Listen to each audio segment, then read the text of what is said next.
Bonjour à tous. En ces temps troublés, monter une journée d'études comme celle qui commence ce matin est une véritable gageure. Donc, je tiens d'abord à vous remercier, tous les intervenants qui vont participer à cette journée, et puis tous ceux qui sont là aussi pour participer, pour rendre cette journée possible. Merci à tous. Cette journée est possible aussi grâce aux prêts de cette salle. Et donc, je remercie Laure Dufay et la métropole de Rouen qui a accepté ce pari insensé dans cette période. Je remercie aussi nos partenaires qui rendent possible ce travail. Bien sûr, le ministère de la Culture, la DRAC Normandie, la région Normandie, la métropole de Rouen, la ville de Rouen et la ville du Havre. Voilà.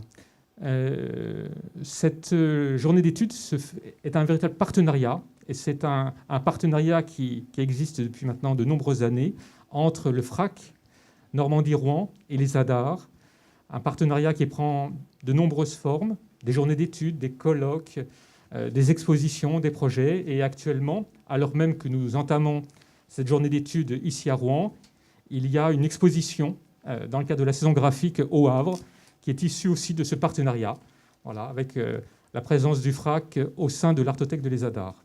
Voilà. En tout cas, merci Véronique de jouer le jeu à chaque fois et puis de nous proposer des challenges comme celui de cette journée. Et puis merci aussi à toute l'équipe de Les Adars, à Marie-Josée Urtilane, qui a travaillé avec nos partenaires du FRAC pour rendre cette journée réalisable. Voilà. Et merci aussi à tous nos collègues, Jean-Claude, Tristan, Corinne, et tous ceux Cindy, et tous ceux qui œuvrent pour ce travail. Voilà. Je laisse la parole à Véronique qui va introduire en fait l'exposition. Oui, bonjour à tous et toutes, d'être là effectivement nombreux, même si la jauge est limitée, mais il y a eu effectivement beaucoup, les inscriptions se sont faites rapidement. Il y a aussi la possibilité de suivre en streaming, en direct, la journée. Alors en fait, on me fait non, parce qu'il y a un problème technique. Oui, parce qu'il y a toujours le problème de bande passante, il n'y a pas assez de bande passante. D'accord. Donc on a eu un problème technique de débit qui fait que nous sommes obligés de renoncer à la retransmission en direct, mais cela n'empêche pas à ce que cette journée soit enregistrée et servira de toute façon de matériaux, de matières premières, notamment de réflexion pour Radiance, en tout cas pour Radial, la revue que génère et qu'organise et que coopte les ADAR, l'école d'art, autour de la question de la photographie et de l'abstraction. Alors c'est une journée qu'on a voulu commune avec l'école d'art Rouen-Le Havre, tout simplement autour de la question de la photographie, qui est aussi un médium très présent au sein de l'école et qui a intéressé aussi bon nombre d'enseignants. Nous, cela permettait de prolonger aussi la réflexion que l'on a amorcée au FRAC, Normandie-Rouen, autour de l'exposition La photographie à l'épreuve de l'abstraction, qui est actuellement visible au FRAC, qu'on a fait en partenariat avec le CPIF à Potocombo, et puis Micro-ondes, le centre d'art Micro-ondes à Vélizy, avec Nathalie Giraudot et Audrey Ilouz, voilà, les deux directrices et responsables de ces deux lieux respectifs, avec un co-commissariat autour d'un sujet où on s'est rendu compte qu'il avait été extrêmement peu abordé en France et de manière générale, même si les pratiques abstraites n'ont jamais cessé d'exister dans la photographie. Elles sont là depuis l'origine, même de l'invention du médium. On reviendra là-dessus. Mais elles avaient été un petit peu passées, reléguées, voilà, un petit peu au second plan. Donc l'exposition essaye de mettre en avant voilà, des enjeux qui nous paraissaient assez pertinents dans la création actuelle autour de cette notion même de l'abstraction que l'on va débattre aujourd'hui, puisque cette journée a été pensée en prolongation de toutes les réflexions que l'on a pu échanger autour de ce projet d'exposition. Donc c'est un vrai complément, une vraie journée d'approfondissement dont nous sommes très heureux de pouvoir proposer. Alors je remercie évidemment toutes les équipes de l'ESADAR, l'équipe du FRAC et Julie Debert qui a avec moi organisé cette journée d'études que j'espère riche et porteuse malgré évidemment toutes les conditions que l'on connaît. Je remercie tous les participants et je propose à Michel Delbas de nous rejoindre pour cette conférence introductive. Michel Delbas qui est critique d'art, mais aussi professeur en histoire esthétique de la photographie et de l'art contemporain à l'Université de Paris 8, qui va introduire cette journée d'études et qui fera aussi la conclusion, la synthèse de cette journée. Cher Michel, je vous laisse la parole.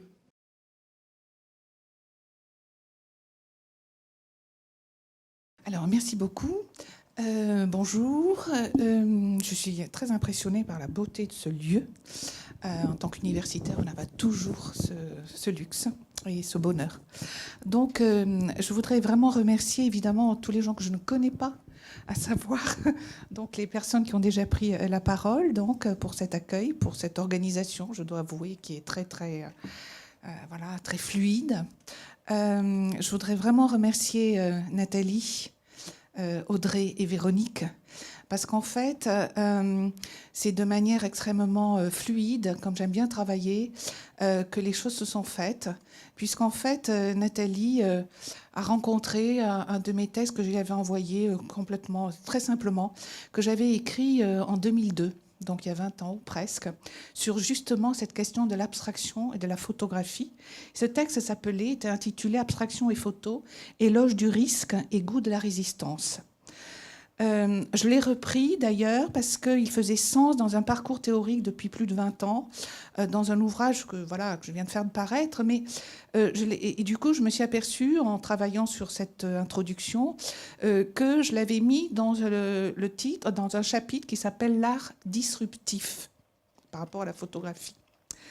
Alors, le sous-titre, on pourrait presque dire de cette introduction, mais Véronique déjà en a parlé en creux, on pourrait presque dire, est-ce que c'est une question, évidemment. On n'apporte aucune vérité, on n'apporte que des questionnements, au moins aujourd'hui. Si la photographie n'avait pas été abstraite dès le début, c'est un point d'interrogation, ce n'est pas un parti pris, ce n'est pas une vérité, c'est un potentiel de réflexion. Alors, je vais peut-être être un peu plus rapide que ce que j'avais prévu, parce qu'en répétant, comme un bon étudiant, le texte hier soir, je me suis dit, c'est encore trop long, enfin voilà. Mais quand même, j'ai commencé à me demander si ce titre même, donc, de cette journée d'études et de ce programme d'exposition contenait à lui seul les fils théoriques d'une pensée interdisciplinaire de la photographie, où cette dernière, à la fois image, objet et première technologie de la matière et aujourd'hui de nouvelles matérialités, se devait d'être entendue de manière esthétique, critique, mais aussi politique. En effet, être à l'épreuve de adresse en creux, me semble-t-il, une injonction évaluative à l'égard de la photographie, comme si la photographie se devait, dès son origine, devoir résister à l'abstraction ou n'avoir rien à faire avec elle. Mais aussi, la photographie, à l'épreuve de l'abstraction, invite à de nouvelles formes visuelles.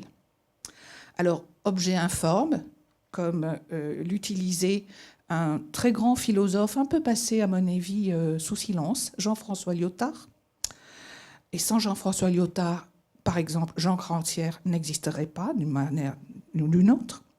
Alors, on pourrait aussi appeler ces nouvelles formes visuelles avec la photographie et l'abstraction objets dissemblants, que je pense Didier Huberman, dans un de ses premiers très beaux textes sur la figuration et la dissemblance, à propos de la peinture des marbres de Fra Angelico, donc, aurait pu employer de cette manière, aurait pu utiliser.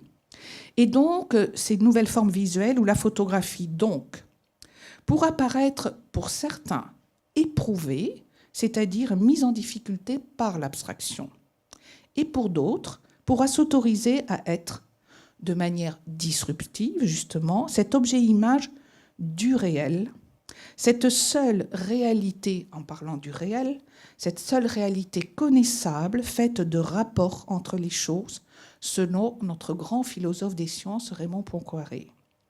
Cette image donc, dite abstraite, et qui pose le problème de l'existence ou non, de sa définition ou non du modèle, du référent, aujourd'hui de l'interface, qui pose aussi donc question sur le plan esthétique de la question de l'appréhension d'une image, donc en cela dite abstraite, et que un autre grand théoricien donc de l'art, à savoir Meyer Shapiro, définissait ainsi la peinture abstraite comme une histoire à propos de Pied-de-Mondrian, mais pas que, comme une histoire de pur rapport. Donc déjà, la photographie à l'épreuve de l'abstraction pourrait-elle se penser comme une question relationnelle ? Question relationnelle qui, évidemment, destituerait la fameuse relation bijective que l'on a toujours utilisée, ou la plupart du temps, avec la photographie entre le référent, donc le modèle, et l'image qui s'ensuit. Donc, la photographie pensée à l'épreuve de l'abstraction pourrait être cette présence abstraite, dite aussi présence négative, cette fois-ci par Kant, grand-père spirituel toujours de Lyotard, et donc, mais aussi donc, pourrait être une proposition de ces beautés libres, qui ne signifient rien en elles-mêmes, qui ne représentent rien, pour reprendre la définition de Kant. Et donc, ces beautés libres qui, cette fois-ci, pour reprendre Lyotard, et que Rancière aura repris en 2000 dans Le partage du sensible, dont ces beautés libres qui auraient participé ou qui auront ou qui participent à l'accomplissement de la modernité dans la défaillance du réglage stable entre le sensible et l'intelligible. L'abstraction donc comme présence qui aura mis fin au couple visible-dissible. Il s'agira donc ici d'accepter de penser, ne serait-ce que le temps de cette journée, la distinction entre art mimétique et art de la représentation. C'est-à-dire de penser l'écart entre le vu et le reconnu, l'apparu et le méconnu, le vraisemblable et la vérité. Penser la photographie autrement, à savoir comme un acteur de cette révolution anti-mimétique et non anti-représentationnelle, où art et science, dispositifs et expériences, processus et procédés ont conduit à travailler la photographie dès ses origines, avec ou contre sa plasticité, son appareillage socio-culturel, etc. Donc penser la photographie aussi comme un objet plastique et comme une image dite encore et malgré tout photographique. La photographie aussi, au regard à l'épreuve de cette abstraction, à penser, à savoir comme un espace d'engendrement, rétif à toute certitude, et où viennent achoper régulièrement la connaissance ou non des révolutions tant techniques, scientifiques, artistiques, socioculturelles, politiques et sémantiques, et dont langagières. Dès lors, face à cette question ici posée de l'abstraction et de la photographie, deux postulats. Image-objet plastique, image-objet appareillé. Deux postulats pour aller rapidement sur les deux temps de rappel et de démonstration de cette simple conférence introductive. Rappel historique, avec quelques photographies dites abstraites, autour des termes d'essai, d'expérimentation et d'expérience, et ce sous la gouverne de la technique, de la connaissance, des sciences, et peut-être fallacieusement ou paresseusement de la peinture. Deuxième point de cette proposition, la proposition théorique, l'abstraction comme présence muette d'un geste critique et politique face au déluge, non pas du tout de ces images qui nous sont devenues absolument, à force d'ubiquité, presque invisibles, sans pouvoir, hormis tous les textes qui sont autour, mais justement face au déluge, paradoxalement, et peu politiquement correct peut-être, au déluge langagier contemporain, qui peut prendre forme évidemment très diverse. Et donc, ce premier temps donc, de ma proposition de communication, après cette introduction, qui dit déjà, je crois, beaucoup, parce que tous les mots, évidemment, vous avez compris déjà, ont leur sens. Dans un premier temps, donc, qu'entendre pour la photo par être à l'épreuve de l'abstraction, en fonction d'une proximité avec la peinture et en fonction aussi du paradigme indiciaire qui a été, rappelons-le, à la fin du 19e, le modèle épistémologique des sciences sociales. Pour ce que ça intéresse, évidemment, tout ceci a été très très bien travaillé par Carlo Ginzburg, mais on n'est pas là pour ouvrir à tout cela, mais on pourra peut-être le rencontrer dans la journée.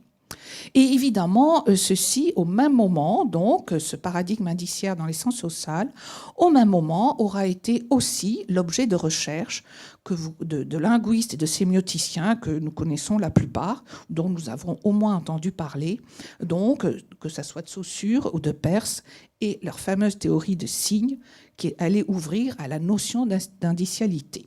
On reviendra.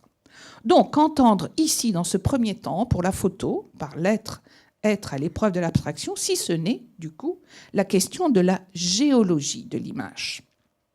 Alors, en fonction des essais, des expérimentations et des expériences, je vais aller assez vite là, les essais, à savoir, première production d'images dite abstraite ou à l'aspect de surface abstraite, ce qui n'est pas tout à fait la même chose, évidemment. Et donc ces essais qui sont travaillés entre empirisme et science, dont le premier souci était de vérifier, d'une part, des propriétés chimiques et d'autre part, donc, des connaissances, des savoirs. Pourquoi faire? Pour aller voir, pour comprendre. Mais déjà, vous savez, Goethe nous disait « je dessine pour comprendre ». Alors il y avait nombre d'herboristes, de scientifiques, mais comme dans la salle, il y a des collègues et amis qui sont spécialisés là-dessus, je ne vais pas m'étendre et on n'a pas trop le temps. Alors, évidemment, on peut penser quand même à des pièces donc de Atkins, de Janssen, mais moi je pense aussi aux pièces et aux photographies donc du CERN, de la NASA, par exemple. Vous voyez, bon. Alors ensuite, il y a les expérimentations qui travaillent toujours entre empirisme et science pour parfaire encore un procédé en voie d'utilisation artistique ou scientifique, mais aussi pour faire conquérir à la photo l'estampille d'un art. Évidemment, on peut penser donc à nombre d'artistes, mais aussi à la première apparition des titres de photographie dite abstraite. Et alors ici, on va trouver des photographes, déjà fin 19e, scientifiques. Les effets plastiques de la lumière seront leur champ de recherche sur différents supports. Par exemple, les figures de Trouvelot à partir d'enregistrements des séries d'éclats de lumière. Ou alors Francis Bruguière, donc avec ses abstractions lumineuses datées de 1912, qui aurait peut-être été un des premiers à développer le concept de photographie abstraite. On peut penser aux microphotographies décoratives de 1929 de Laure Albert-Guillot et tant d'autres. Donc, effet plastique de la lumière. Ensuite, effet toujours plastique abstrait en relation avec une histoire de la peinture, mais aussi les enjeux esthétiques de l'époque et artistiques. Évidemment, on ne peut penser qu'aux séries, dans un premier temps, magnifiques de Vortographe, mais je pense que des amis aussi ici et collègues et en ont parlé. La série de Vortographe, d'Alvin de Lango-Coburn, qu'il a travaillé à partir de 1917. Donc, il s'inspirait. Alors, ce qui est très intéressant, c'est qu'il utilisait les prismes, un prisme de la lumière, mais c'était en fonction d'une pensée. Ça, la fonction de la pensée, c'est aussi un fil rouge autour de cette abstraction. Quelle était la pensée? C'était le fameux manifeste du poète donc, anglais Arthur Pound sur Vortex. Vortex, ça voulait dire le tourbillon. Et parallèlement à ça, il y avait une très grande connaissance de la part de Coburn, qui était un aristo extrêmement cultivé, du futurisme. Et de ce futurisme qui vient après le cubisme synthétique et qui s'intéresse à cette question de la représentation de l'élan vital, de la vie, du mouvement. Comment, en une image plane, unique, on peut donner l'impression de la vie.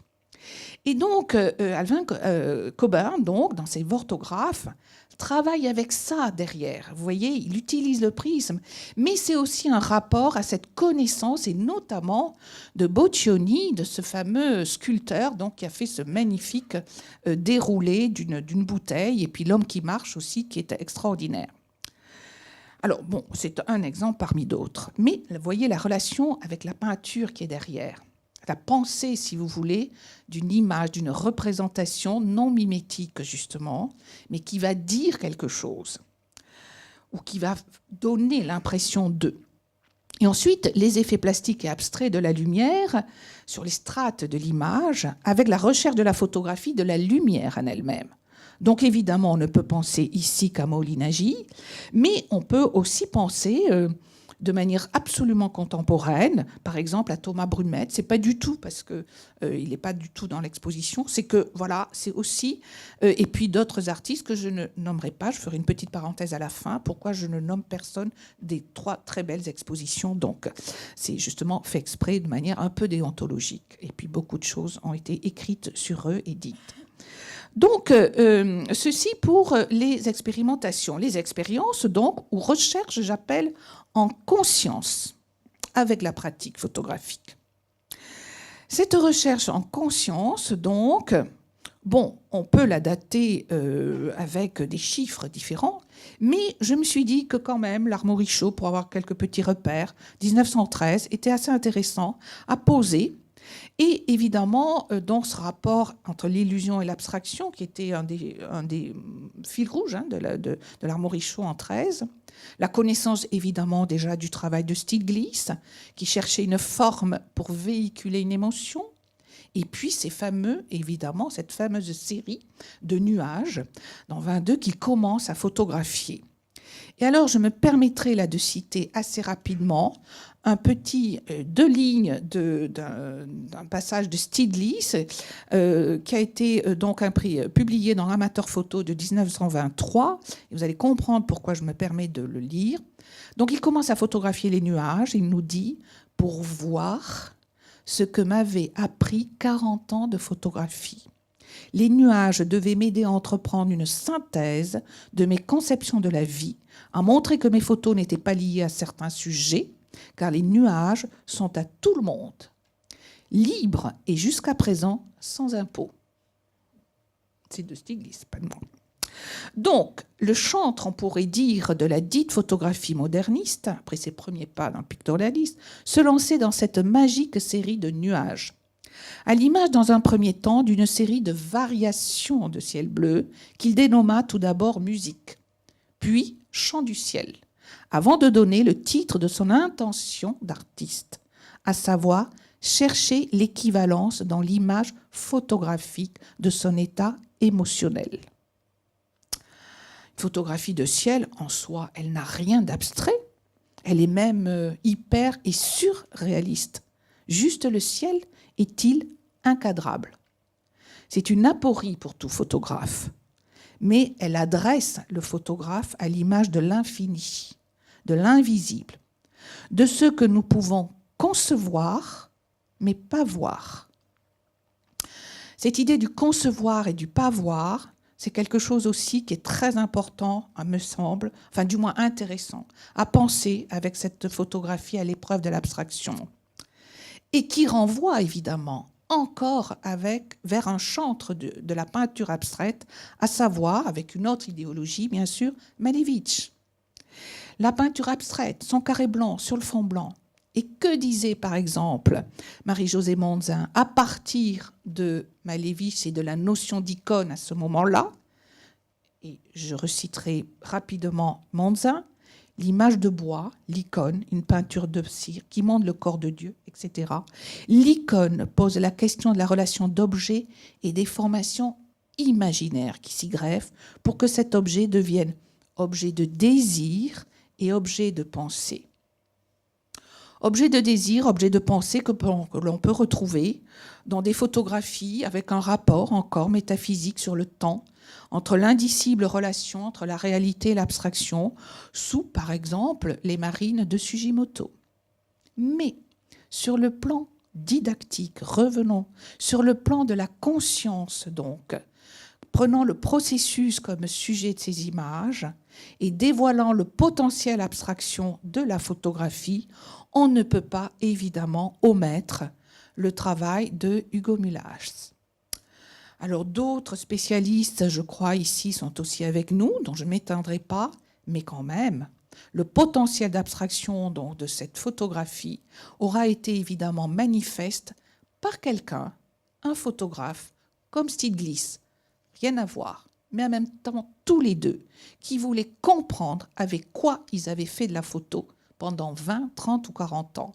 Et ce n'est pas un hasard si c'est à la fin de sa vie, se sachant malade, qu'Hugo Mulas va donc entreprendre sa fameuse série des 14 vérifiches, dont une ne sera pas d'ailleurs développée. Et avec le recul, donc je passe sur les vérifiches, on pourra en reparler, vous les connaissez peut-être, sûrement.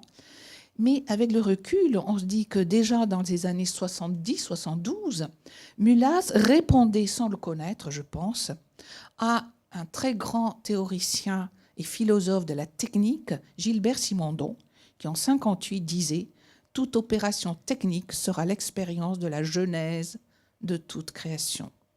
Ça pourrait aussi être une définition de la photo. Donc ici, évidemment, la photographie, pour conclure cette première partie, c'est bien une image photographique qui devrait être entendue comme un espace d'engendrement, au pluriel.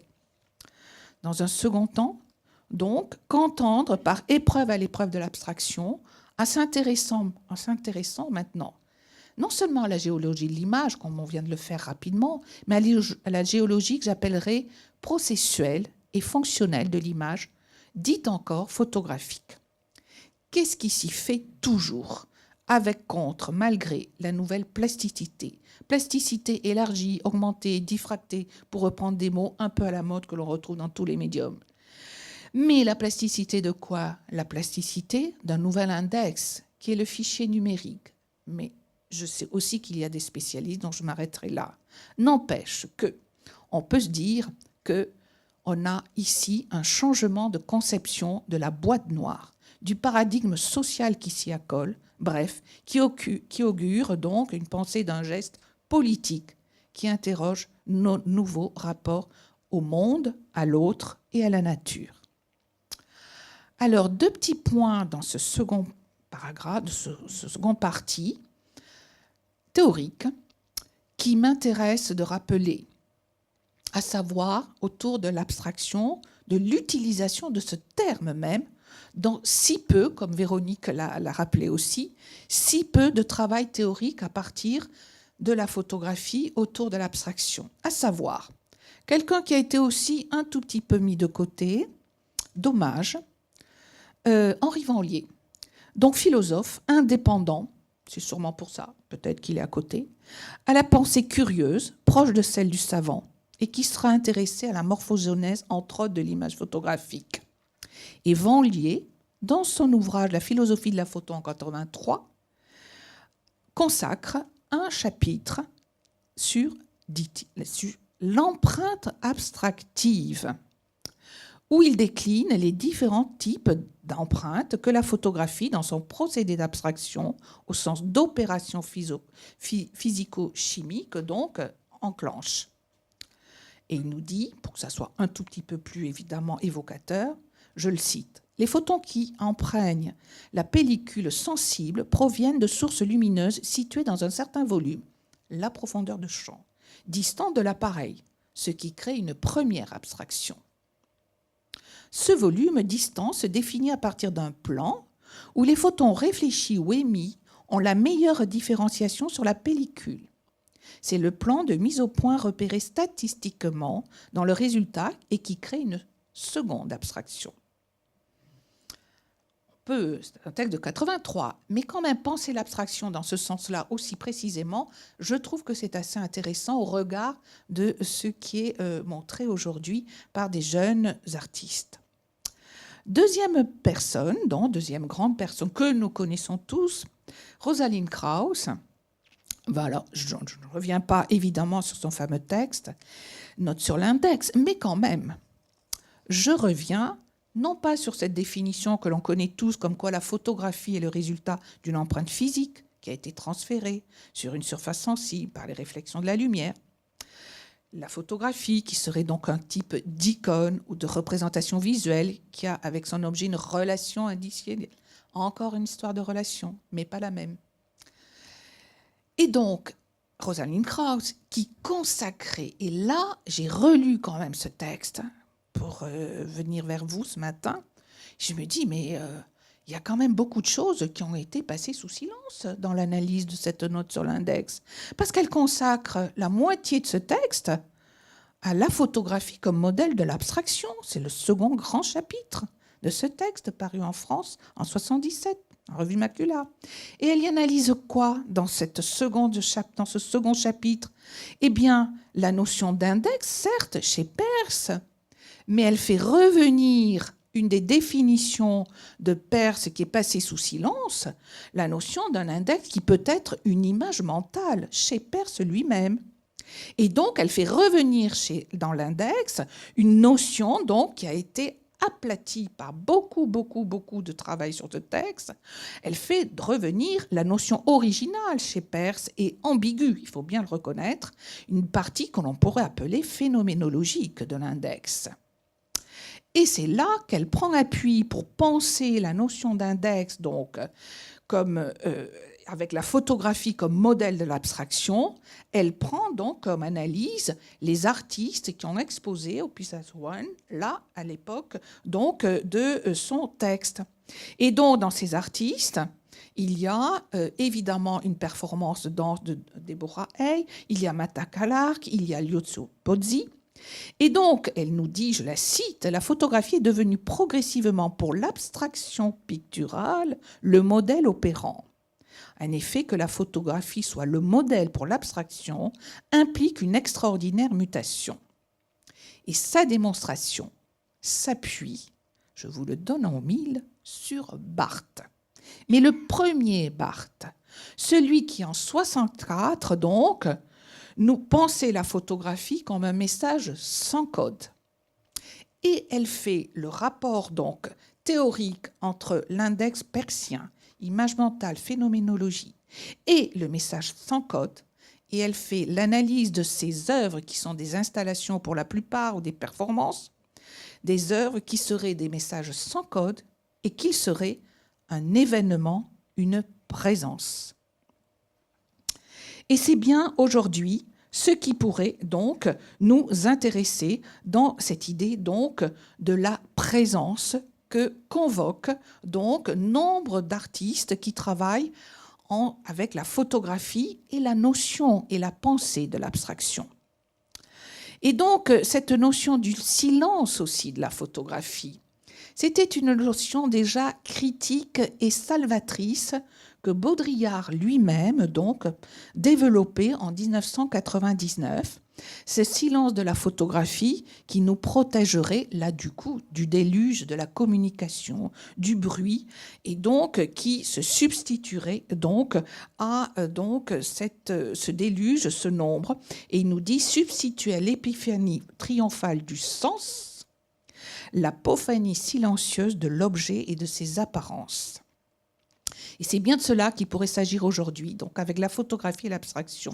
Résister au déluge de la signification à tout prix, au déluge des informations, des explications, de la parole, du discours. À moins que cet intérêt pour l'abstraction soit aussi un autre geste critique et du coup politique. En relisant, il n'y a pas donc aussi pour cela une revue que j'aime bien, Mouvement, parce qu'elle est aussi interdisciplinaire depuis longtemps. Et donc, vous savez, en avril 2020, il y avait tout un portfolio sur Tilsman. Et Tilsman, dans ce texte, dans son interview, nous dit « Mais en fait, l'abstraction, est-ce que ça ne serait pas pour le photographe une certaine sécurité ?» Alors, pour les fins des notes de bas de page, c'est à la page 65 du numéro de avril 20 de Mouvement. Comme si dans l'abstraction en photographie Protégez de rencontrer l'autre. Évitez toute rencontre, tout danger et répondez à ce que j'appelle le soft, iconiquement, artistiquement, du politiquement correct, langagier. En guise de conclusion, qui ne sont que des propositions ouvertes à la réflexion, je vous propose donc ces petits points que j'aligne rapidement. L'intérêt artistique actuel pour une photographie à l'épreuve de l'abstraction se retournerait peut-être théoriquement aujourd'hui en l'abstraction mise à l'épreuve par la photographie. Car il s'agit bien de se demander de quelle abstraction l'on parle, de ce qu'elle fait à la photographie, de ce qu'elle dit de notre société, justement, et paradoxalement.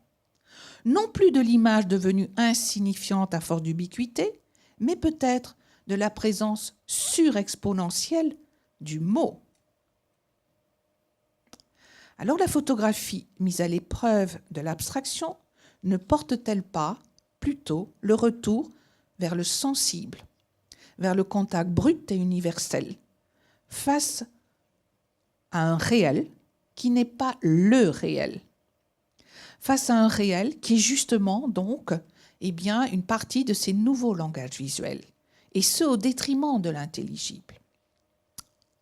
La photographie mise à l'épreuve de l'abstraction ne favorisait-elle pas une histoire de suspens de la signification, et en cela ne met-elle pas à mal l'association hégémonique photographie et signification? Ne pose-t-elle pas la question d'un retournement du regard sur lui-même, ou plus exactement sur les modes invisibles de fonctionnement de notre monde technologique au détriment du regard sur le monde?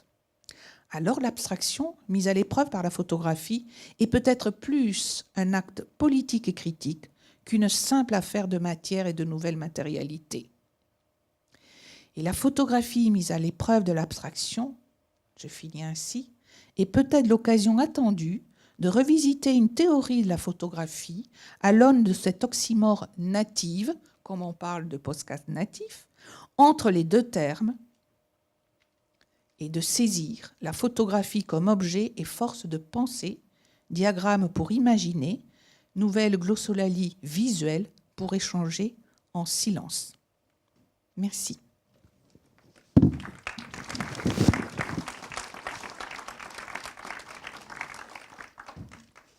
Oui, juste un petit mot, excusez-moi, j'ai volontairement non projeté des images, puisqu'il y en a beaucoup à voir, que c'était inutile d'en avoir une ou deux de plus.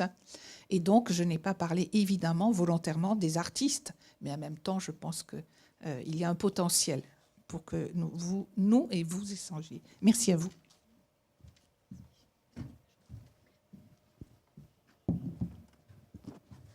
Cher Michel, un grand merci pour cette conférence introductive qui pose déjà les bases.